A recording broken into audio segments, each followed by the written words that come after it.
வேதங்களுக்கு சுவாமி கொடுத்த முக்கியத்துவம் என்ன? வேதங்களுக்கு சுவாமி அசாத்தியமான முக்கியத்துவம் கொடுத்தார். வேத பண்டிதர்களை சுவாமி ரொம்ப மரியாதை நடத்தினார். வேதங்கள் தான் நம்ம வாழ்க்கையை இந்த சிருஷ்டியில முக்கிய பங்கு வகிக்குதுன்னு கூட சொன்னார். இந்த சிருஷ்டியில முக்கிய பங்கு வகிக்கிறதே இந்த வேதங்கள் தான். வேதங்கள் தான் மனித வாழ்க்கையை ஒழுங்குபடுத்துது. இது எல்லாமே மந்திர சுரூபமா இருக்கு. இந்த மந்திர உச்சாடனங்கள் பண்ணக்கூடியவங்களை மதிக்கணும், மரியாதை செலுத்தணும்னு சொன்னார். ஆனா அந்த வேத மந்திரங்களை நம்ம கத்துக்கணும்னு கேட்டபோது, எங்களுக்கு சமஸ்கிருதம் தெரியாதே, நாங்க எப்படி கத்துக்கிறதுன்னு கேட்கும்போது, அது தேவையில்லைன்னாரு. ஒரு வேதங்கள் 4 வேதங்கள், இத்தனை புராணங்கள், இத்தனை இதிகாசங்கள், இத்தனை சம்பிரதாயங்கள் எல்லாத்தையும் படிக்கிறதுக்கு 32 வருஷம் ஆகும். அத்தனையும் படித்து முடிச்சதுக்கப்புறம் நீ அதுலேருந்து தெரிஞ்சுக்கிறது என்னன்னா, ஆண்டவனுடைய நாமத்தினுடைய மகிமை தான் தெரிஞ்சுக்க போற. அதை முதல்ல இருந்தே நம்ம ஆரம்பிச்சிருவோமே. ஆண்டவனுடைய நாமத்தையும் நம்ம சொல்லிட்டு இருப்போமே சொல்லிட்டு சாமி தன் நாமத்தை சொல்லி மற்றவரையும் சொல்ல வச்சார். வேதத்தை சாமி தவறா சொல்லலை. சாமி ஒரு நாளும் வேத பண்டிதர்களை குறை சொல்லலை. அவங்களுக்கு ரொம்ப ஒரு சன்மானம் தான் கொடுத்தார். அங்கே சாமி சன்னதி வீட்டிலேருந்து 4வது வீட்டில் ஒருத்தர் இருப்பார், ஒரு வேதிக் பிராமின் இருந்தார்.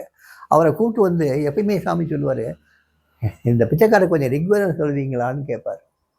அவர் கணீர்னு சொல்லுவார். ஒரு 1/2 மணி நேரம் 1 மணி நேரம் சொல்லுவார். ரொம்ப சந்தோஷமாக கேட்டு அவருக்கு ஏதாவது பிரசாதம் கொடுத்து அனுப்புவார். ஸோ வேதங்கள் சாமி கேட்பார், உபநிஷத்துக்களை சாமி கேட்பார், எல்லாமே கேட்பார். ஆனால் இதை நீ கற்றுக்கணும், நான் கற்றுக்கணும், இந்த மாதிரிலாம் ஒரு நாள் சாமி சொன்னது கிடையாது. வேதங்கள் கற்றுக்கிறதுக்கு சாமி ஒரு நாள் ரெக்கமெண்ட் பண்ணது கிடையாது.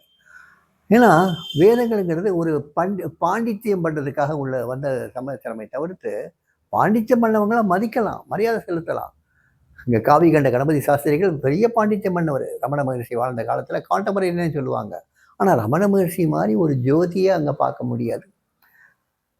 ஆனால் இன்றைக்கும் சொல்லுவாங்க, காவி கண்ட கணபதி சாஸ்திரிகள் பெரிய பெரிய மகான்னு சொல்லுவாங்க. இருந்தாலும் ரமண மகர்ஷி மாதிரி ஒரு ஜோதி கிடையாது. அது சுயம்பது. அது எதுவுமே படிக்காமையே எல்லாமே தெரிஞ்சு வச்சிருந்தது. இது எல்லாமே படித்து தெரிஞ்சிருது. சுவாமி எல்லாமே படிக்காமையே தெரிஞ்சுக்கிட்டவர் இவர். புரியுதுங்களா? ஆனால் இந்த பாண்டித்தியம் பெற்ற வேத பண்டிதர்கள்லாம் பார்த்தீங்கன்னா, அவங்கெல்லாம் இதுக்காக அபியாசம் பண்ணி படித்து படித்து படித்து படித்து பிரம்மத்தை தெரிஞ்சுக்கிற மாதிரி காட்டிக்கிறவங்க. ஆனால் பிரம்மத்தை ஒரு நாளும் அவங்க தெரிஞ்சிக்கவும் இல்லை, பார்க்கவும் இல்லை, அதை உணரவும் கிடையாது.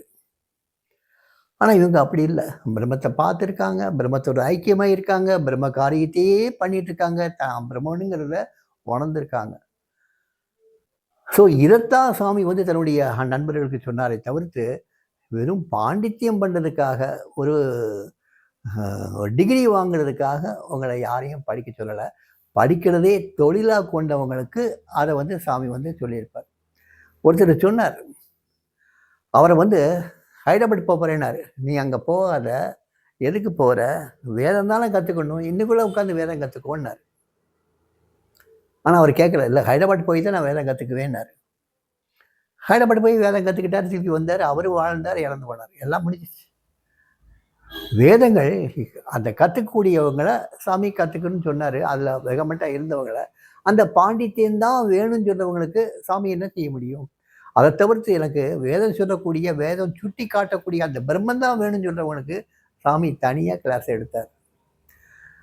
அதில் பாமரனும் இருந்தான். அந்த பாமரனும் பிரம்மத்தை பற்றி தெரிஞ்சிருந்தான். அந்த வேத பண்டிதர்களும் பிரம்மத்தை பற்றி அறியாமையே இன்னைக்கு வரைக்கும் புலம்பிட்டு தான் இருக்காங்க.